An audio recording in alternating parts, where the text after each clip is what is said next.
Alright, so part one of who the fuck did I have 2 kids with and get engaged to.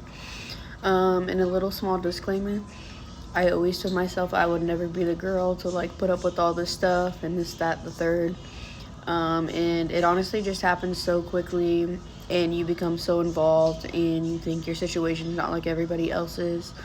So try not to judge me too much, try to understand where I'm coming from. Um, but okay, here we go. So to start out, we met in 2020. Everything was perfect, picture perfect, exactly how you'd imagine it right off the bat. I had a 12-month-old boy, and him and my son were inseparable from the jump. Um, they he was pretty much like everything we needed. He had a good job. He was a very good man. He had quickly moved in with me at my dad's house, and then the red flags didn't start until we went to get our first apartment together. So we get to the leasing office and we see the place. We love the place, and we're like, okay, let's go for it. Let's apply. And she's like, okay, let me get your ID. And so I pull out my ID and give it to her. And he was like, oh, I left my wallet at home. And I look over and I see his wallet hanging out of his pocket. And I go, no, it's right there. It's in your pocket. And he was like, oh, I left my ID. I know I left it. It's not in there. I'm not even going to look. It's not in there. And I'm like, why? Just look in there. Just check. Like, no shame in checking. So he tells me and the lady that, we'll come back tomorrow and I'll have it. And I'm like super annoyed, but whatever, it's fine. We get in the car, we leave. We're almost back to my dad's house, and I was like silent because I was clearly annoyed. He goes, I have to tell you something. I honestly don't have a clean renter's history. My ex screwed me over. I think we should get the place just in your name. And I was like, well, I think we should get it in both of our names because I don't make enough money by myself. And they know you live there. It has to be in both of our names.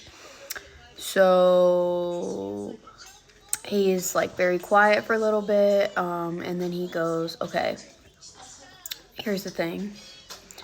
I was adopted from the Dominican Republic. I came over here when I was a baby. And I go by the name that I was born with, but the name on my ID doesn't match that. So now I'm like, whoa, this man has a whole nother legal name than the name I've known for the last 6 months. Okay? So I'm like, okay, so what is your name?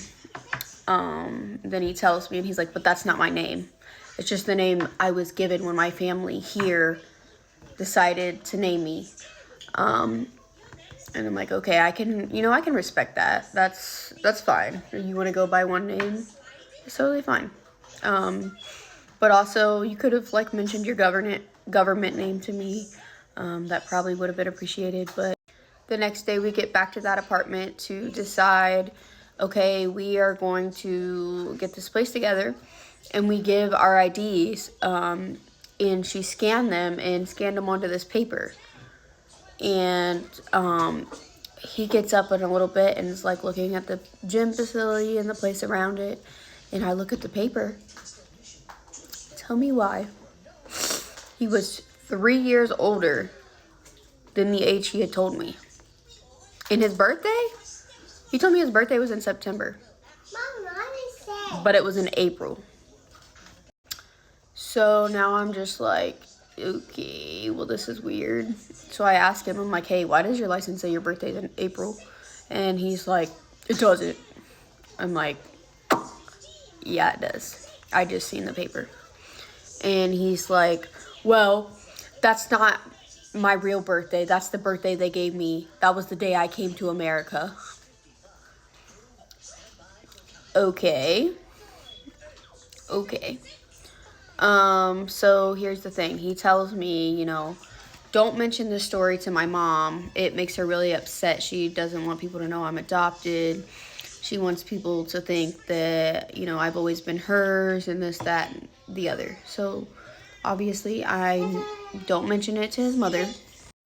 At this point, I'm just like, maybe he just has like a lot of trauma from the situation, and he really just like doesn't know the facts really, and he just kind of like knows bits and pieces and doesn't really like have the whole story correct.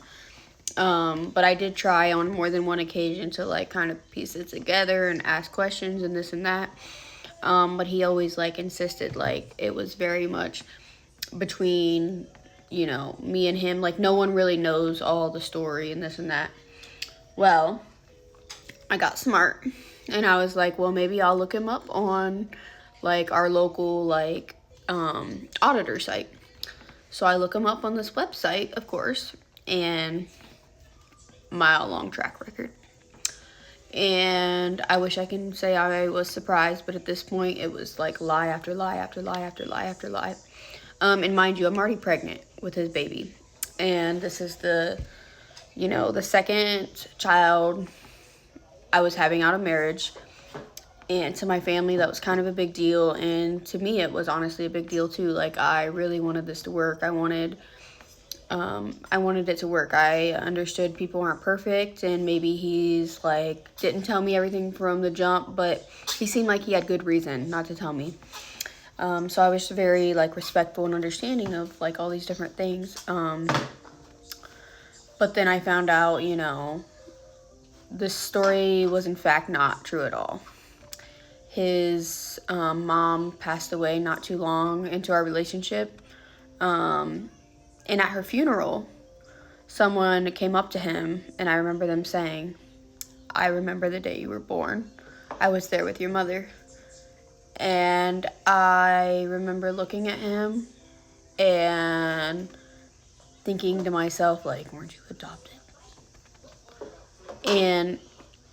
But obviously, you know, it's her funeral. I'm not going to question it. I'm going to, you know, give him time to grieve.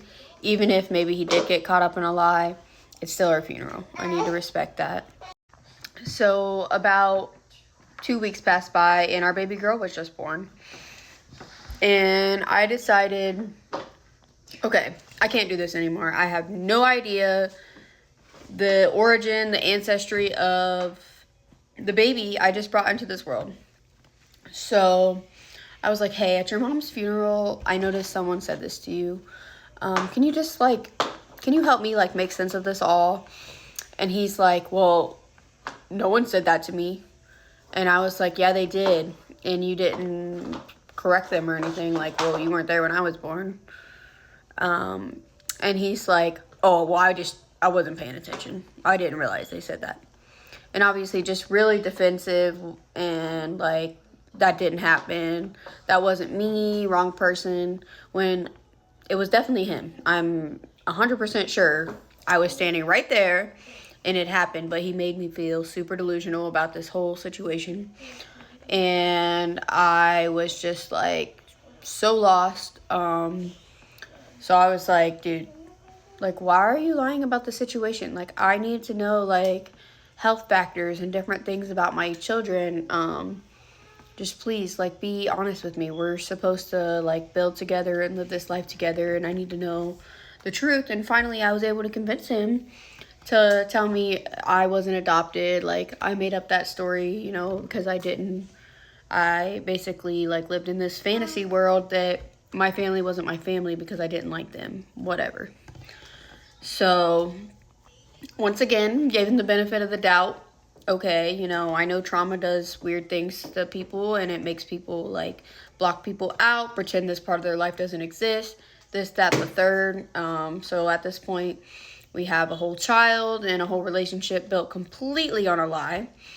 And I am just like, my mind is going crazy, and we're running out of time. So part 2 coming soon.